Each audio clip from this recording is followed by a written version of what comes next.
from a cybersecurity standpoint, I think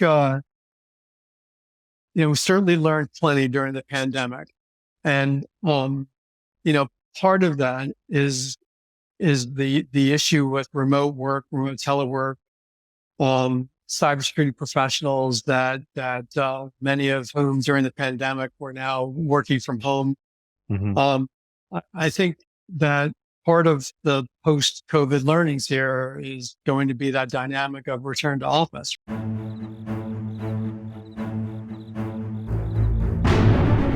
Welcome to the Risk Never Sleeps podcast, in which we learn about the people who are at the front lines protecting patient safety and delivering patient care. I'm Ed Gaudet, the host of our show, and today I am welcomed to be joined by Errol Weiss, the Chief Security Officer for the Health-ISAC. Welcome, Errol.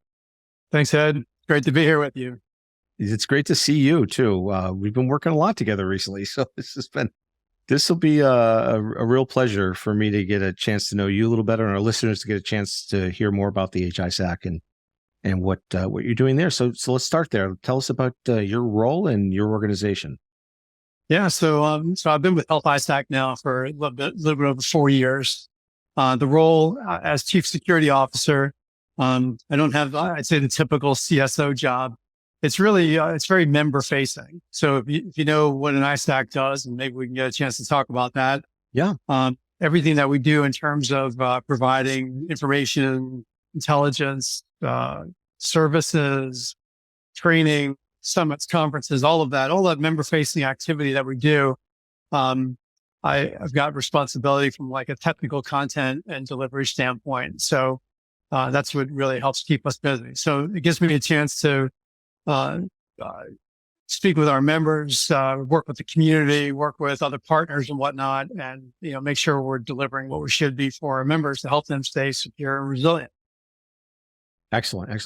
And I took a look at your background, obviously, before the call. I kind of knew this anyway, but I know you were in finance before you went into healthcare. Yep. And so how has that helped you? Well, the jobs are, I say, closely related. And I was in the banking finance sector for 13 years between Citibank and Bank of America. And during that time, I was, most of that time between the two, I was running cyber threat intelligence for those organizations.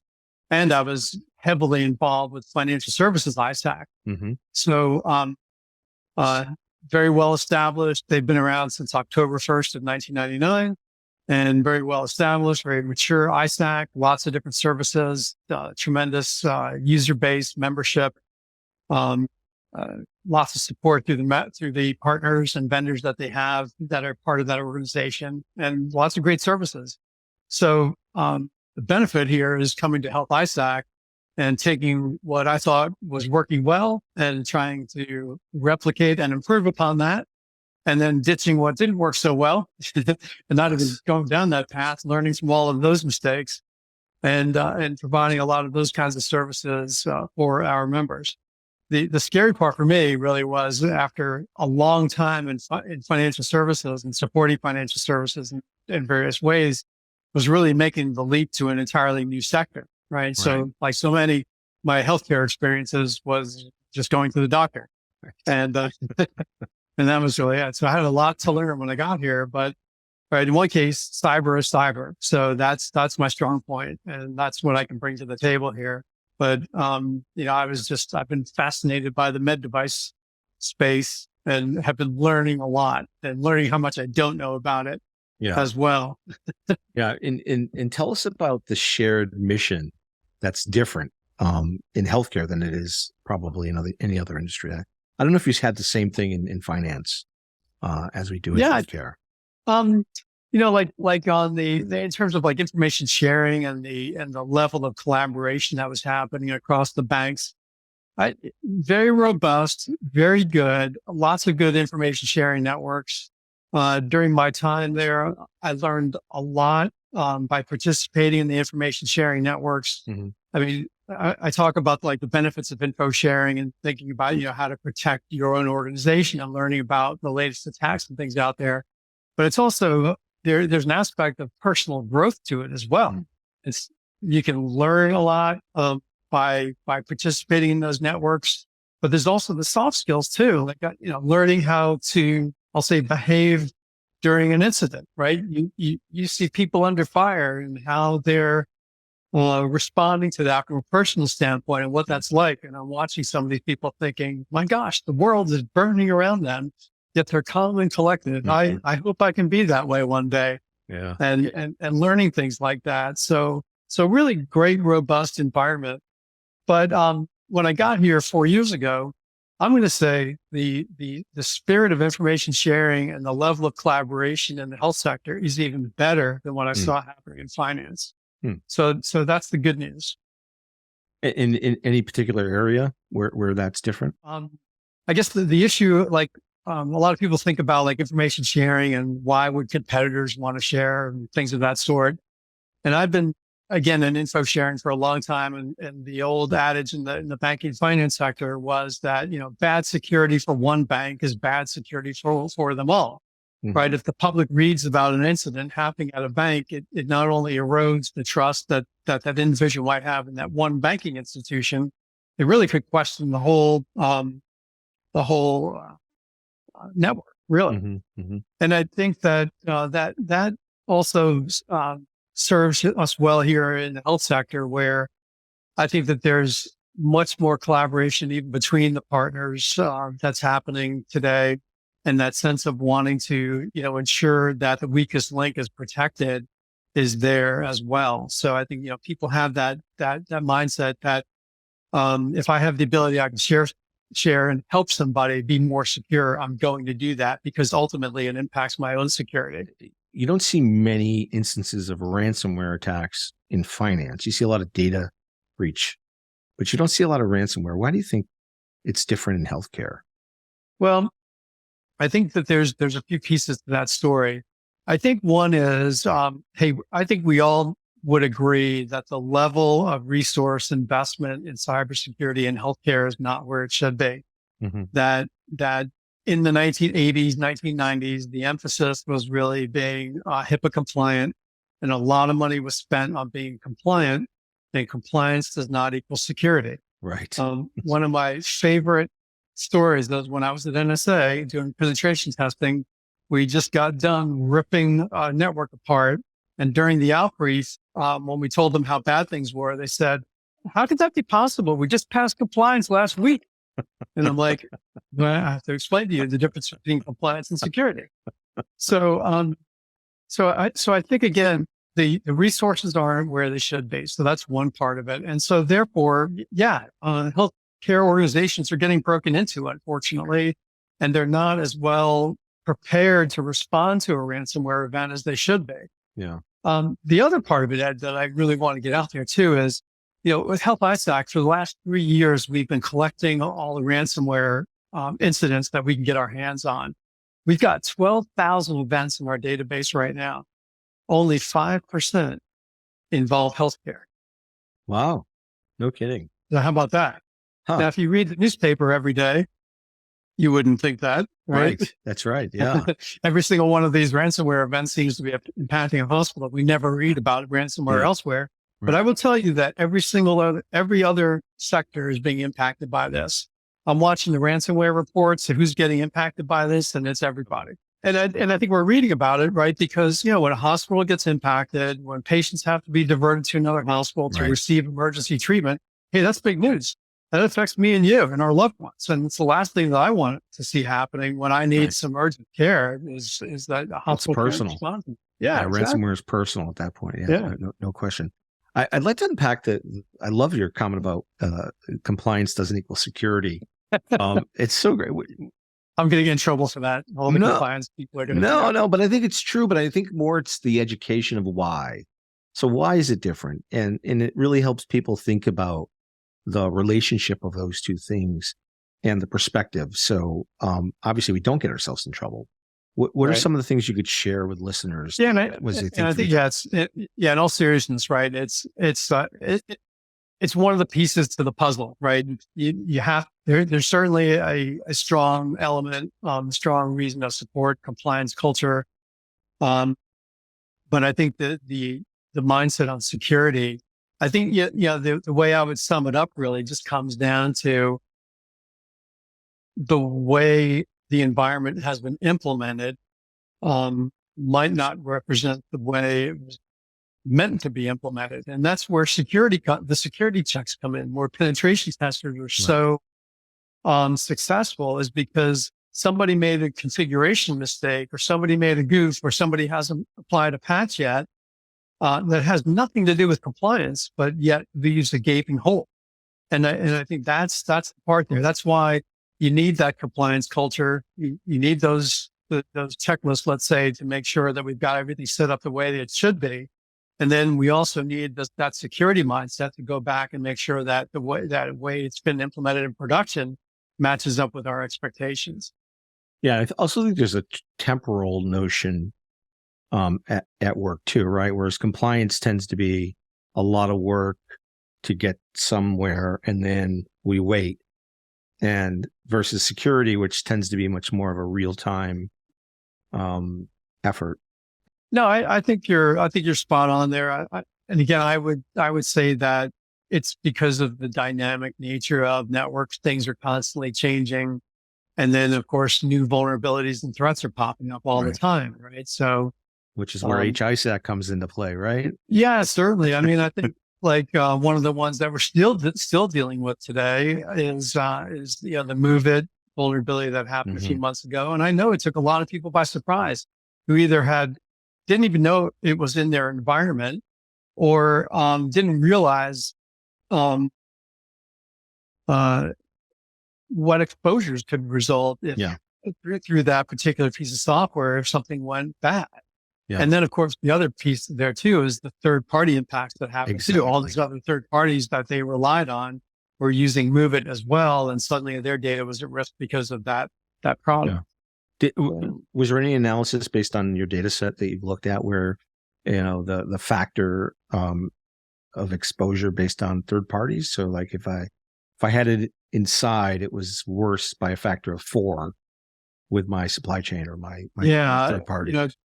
Good question. I don't have the answer to that. I do, we had a good chunk of our membership that was impacted by that. Mm-hmm. Yeah. Yeah. What are so if we look at what you're doing with the Health-ISAC, what are some of the strategic priorities for you over the next 12 to 24 months? Besides sort of, continuously improving on our services in general, across the board, really on the threat intelligence side, for example, some of the things that I'm really excited about are what we're going to be rolling out in the medical device security space here. So, last year we hired Phil Engler, who's a luminary in the I just talked to him today. Awesome. In the medical device security space, and a welcome addition to the team, as I alluded to earlier, when I realized how much I didn't know about med devices and med device security, and I needed some help.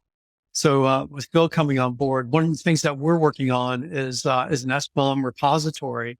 So we want to be able to offer essentially a centralized repository for med device manufacturers to provide us their SBOMs, and a way for health delivery organizations, whether they're an Health-ISAC member or not, to be able to get to that repository and to use it as, I'd say, almost like a single source, right? So the whole idea is that singular hospital, who has hundreds of med device manufacturers and thousands of different products, not having to keep going to all these different websites to get the answers that they need, they could potentially just come to us, that singular repository. So we'll have more to say about that in a month, but that's going to be definitely a big focus for us in 2024.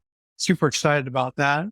And then, on the growth side, it's going to be expansion for us in Europe, and then Asia Pacific as well.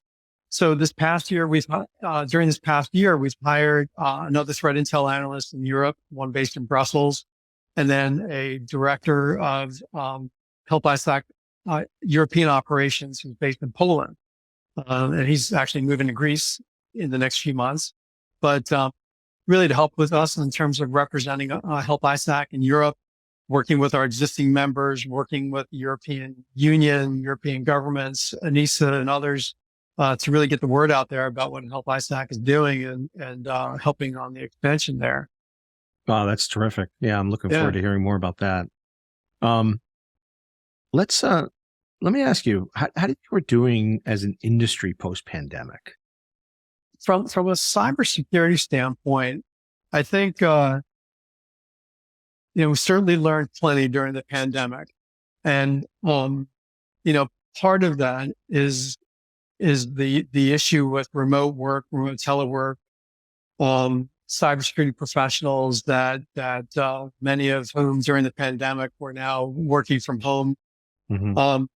I think that part of the post-COVID learnings here is going to be that dynamic of return to office, right? Even literally right now, we're hearing about places like Amazon, Google, and others that want people to come back to the office. So we're going to see how that's going to work out. I mean, we know the shortage of talent that we see in this space.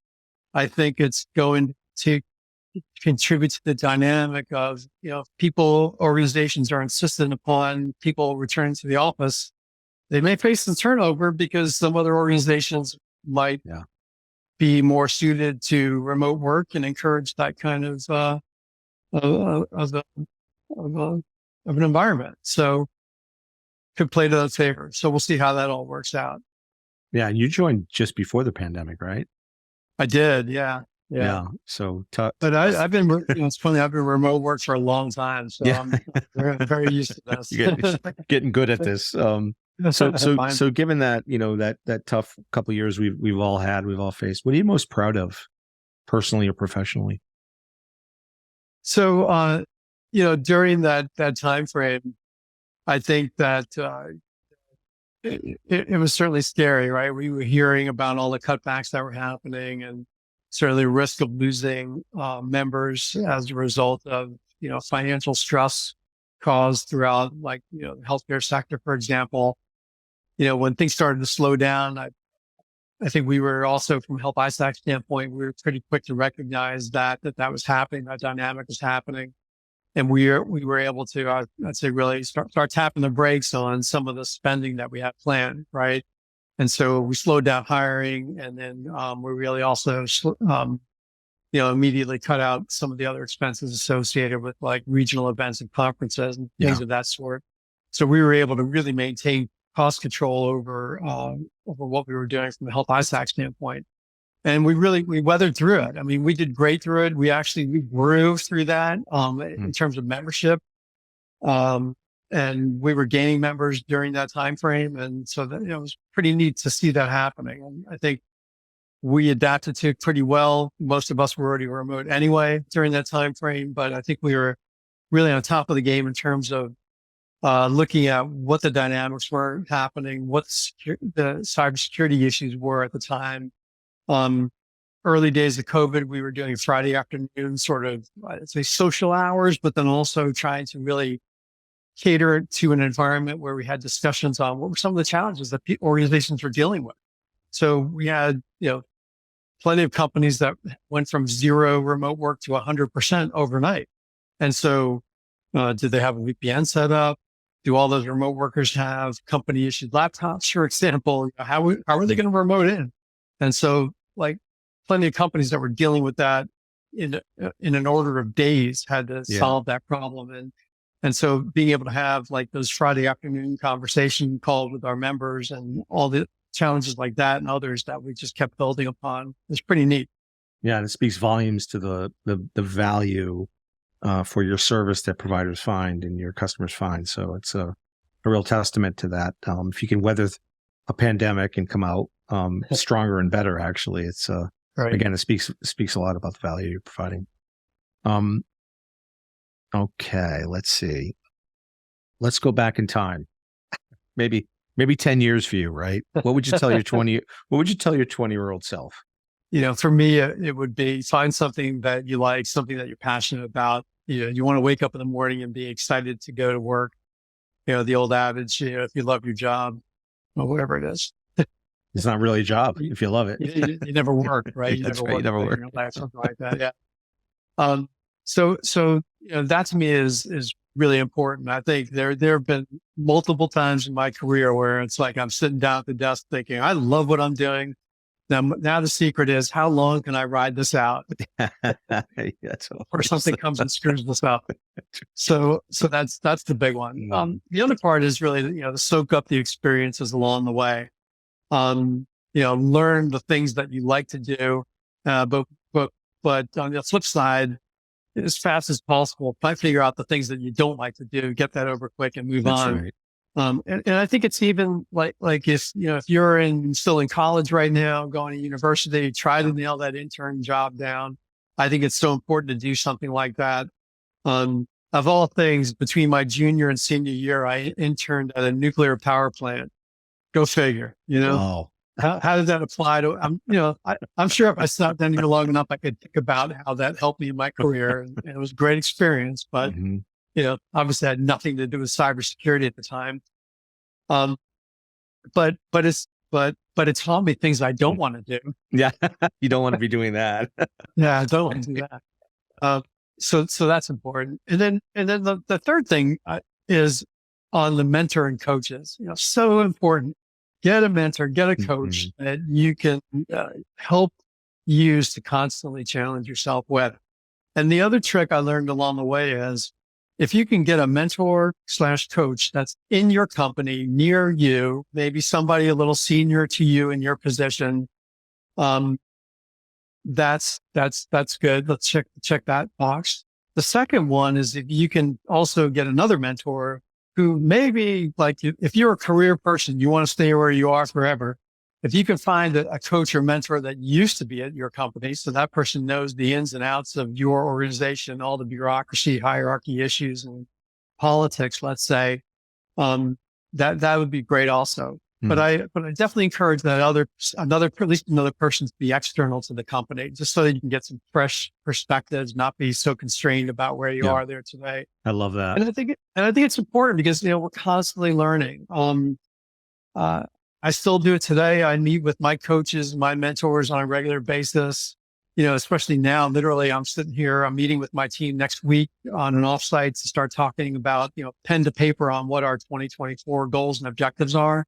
So I want to stretch. I want to keep going, and I want to figure out, well, how can we challenge all of us, the whole team and me. And so, this is part of the updates I'll do with my coaches in terms of what should I be doing? What's next? Right.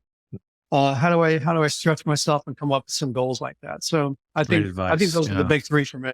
Really good. Really good. If you weren't doing this job, what are you most passionate about outside of the job?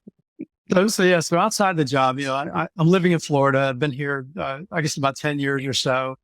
And so I really enjoyed the chance to get outside, stay active. So every day I would say I'm on my bike. Oh, wow. Whether it's, I've got a road bike and I've got a hybrid bike that I do also. So are you East Coast or West Coast? I'm off the coast of Jacksonville. Oh, so okay. East Coast. Yeah. Nice. So I'm on the road a couple of days a week, doing a road bike. And then the other few days a week, I'm doing a path bike, through woods, over tree roots and rocks and stuff. And yeah, it gets exciting. Yeah. Be careful. But yes, sir. But it's important to get out, stay active. Yeah. It's a great way to kind of clear the head mentally and get some alone time, get away from all of this stuff, because it's a little stressful some days. And so it's important to get the me time in there, and that's part of it.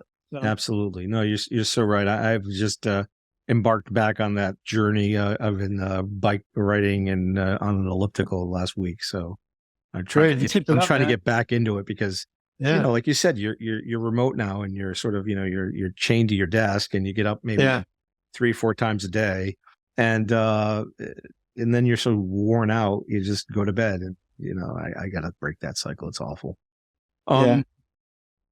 This is the Risk Never Sleeps podcast, so I have to ask you this question: what is the riskiest thing you've ever done?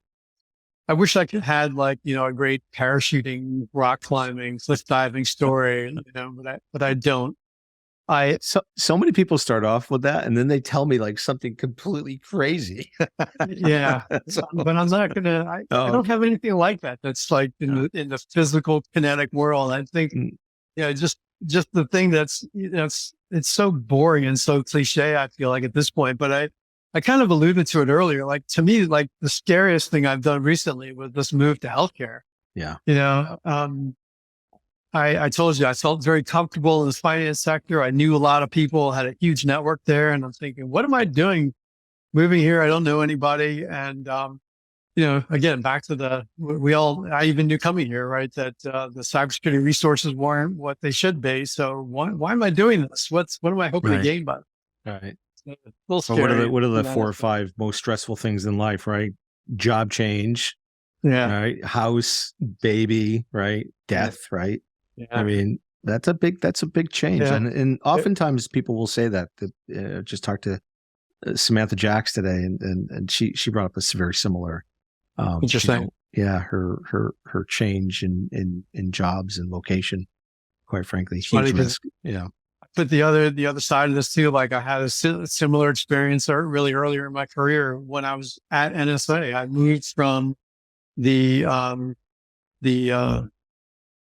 spy side of the house to the defensive side of the house, and that's where I started on penetration testing.